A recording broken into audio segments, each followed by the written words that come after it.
Shalom Bapak Ibu yang dikasih Tuhan, kita bersyukur pagi hari ini kita boleh bangun pagi semua karena anugerah Tuhan. Pagi hari ini kita akan membaca dan merenungkan firman Tuhan. Sebelum kita beraktivitas, kita minta pertolongan Tuhan, minta Roh Kudus untuk memimpin, untuk membuat kita mengerti apa yang menjadi kehendak Tuhan dalam kehidupan kita. Mari kita berdoa. Terima kasih Bapak Surgawi buat hari yang baru. Kami bersyukur hari ini kami masih diberi kesempatan hidup. Terpujilah namamu, bimbing kami senantiasa dari hari ke hari untuk kami dibaharui oleh kebenaran firman-Mu. Namamu dimuliakan. Terima kasih Tuhan. Haleluya. Amin.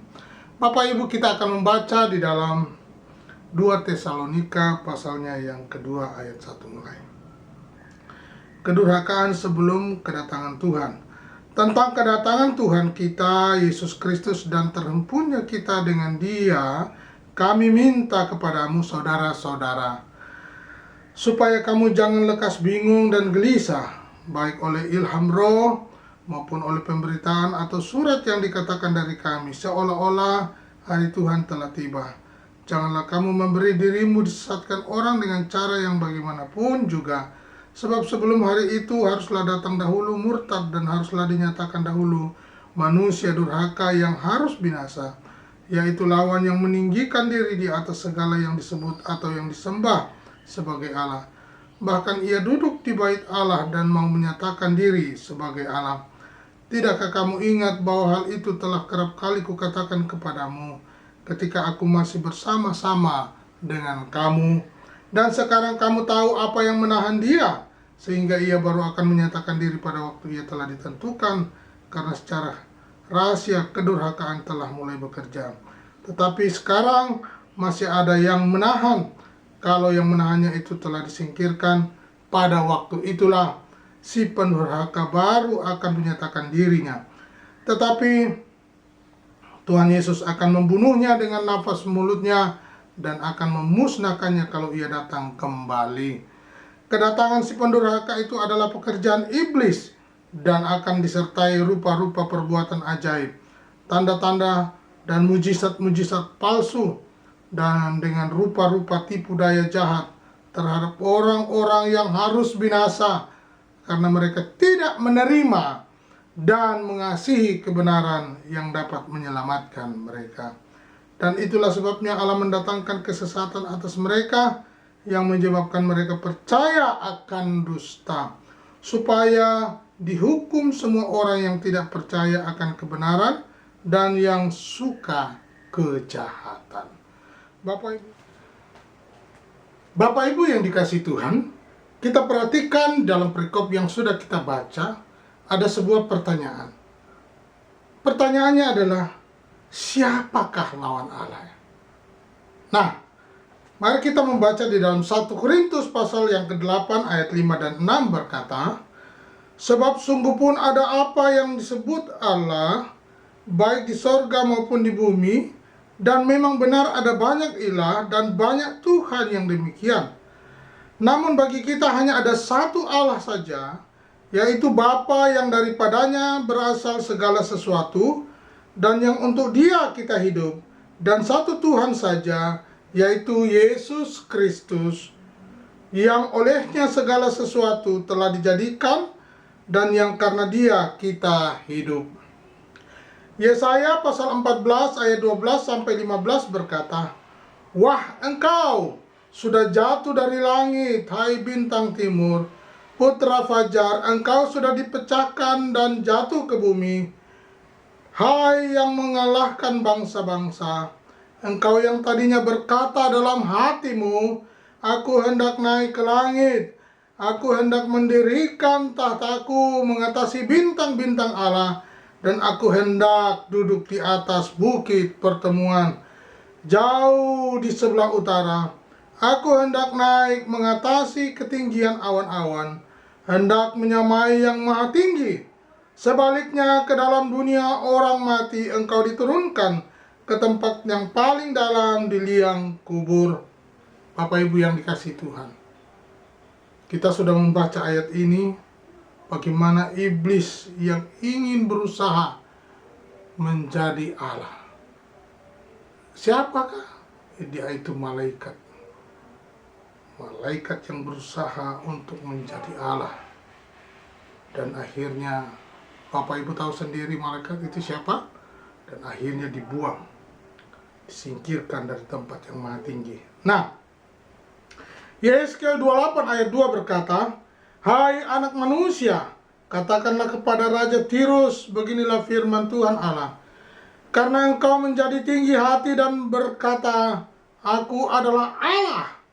Aku duduk di tahta Allah di tengah-tengah lautan. Padahal engkau adalah manusia, bukanlah Allah, walau hatimu menempatkan diri sama dengan Allah." Nah, ini dia. Dirimu menempatkan dirimu sama dengan Allah. Orang yang berusaha ingin mencapai, ingin sama dengan Allah ini, hati-hati. Bagaimana? Ya, dikatakan si pendurhaka ini dikalahkan. Bagaimana caranya?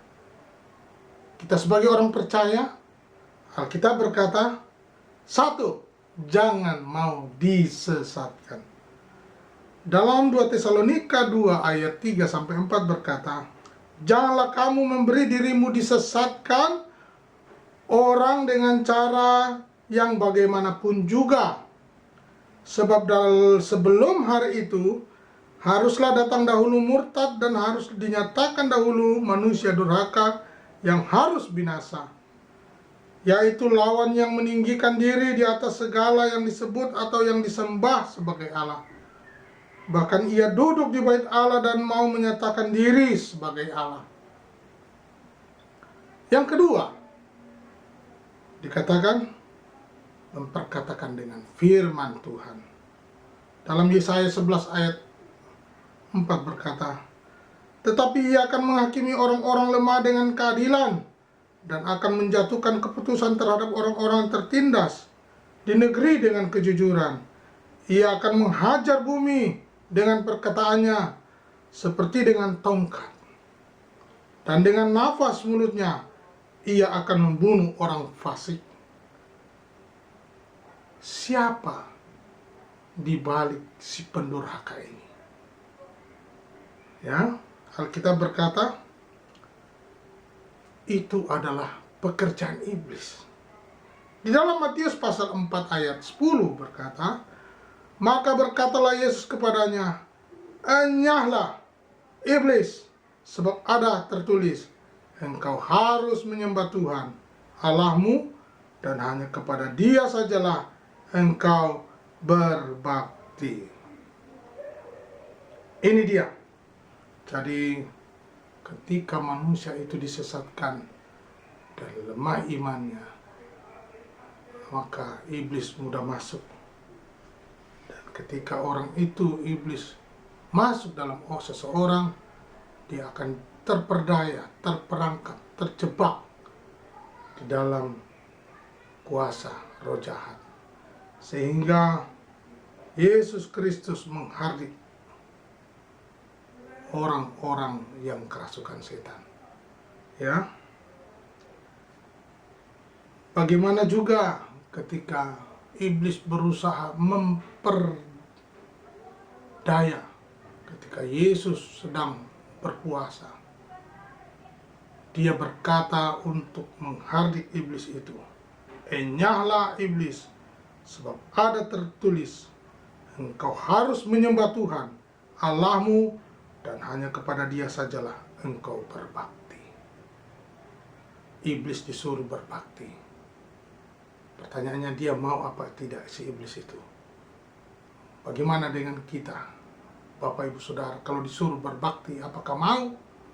Nah, ini juga pertanyaan. Kalau mau berarti muridnya Tuhan Yesus, tapi kalau tidak mau, muridnya iblis. Hanya dua pilihannya. Ya. Nah,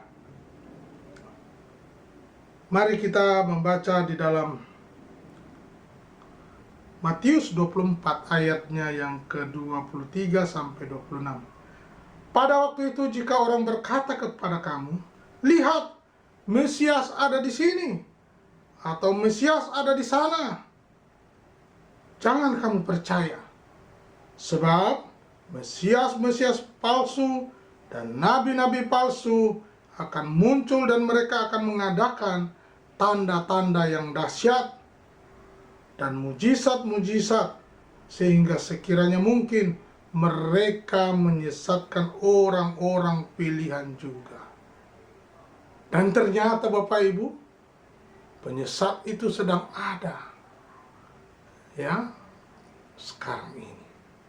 Bagaimana orang mudah disesatkan, begitu mudahnya dan begitu mudahnya melepaskan imannya kepada Allah. Berharapnya kepada Tuhan sudah hilang. Dia berharap kepada manusia yang seolah-olah sama seperti Tuhan, yang seolah-olah dia adalah Tuhannya, padahal bukan. Ternyata mujizatnya mujizat palsu. Mungkin dia bisa sembuh sebentar, tapi dia sakit lagi. Ini. Tapi kesembuhan dari Tuhan adalah kesembuhan yang total. Bapak Ibu yang dikasihi Tuhan, camkanlah ini. Aku sudah mengatakannya terlebih dahulu kepadamu.